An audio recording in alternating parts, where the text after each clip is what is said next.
واضرب لهم مثلا الرجلين جعلنا لأحدهما جنتين من أعناب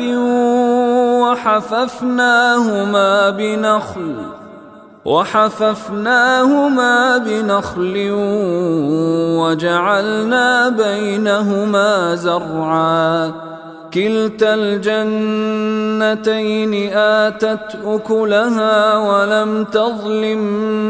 منه شيئا وفجرنا خلالهما نهرا وكان له ثمر فقال لصاحبه وهو يحاوره أنا أكثر منك مالا وأعز نفرا ودخل جنته وهو ظالم لنفسه قال ما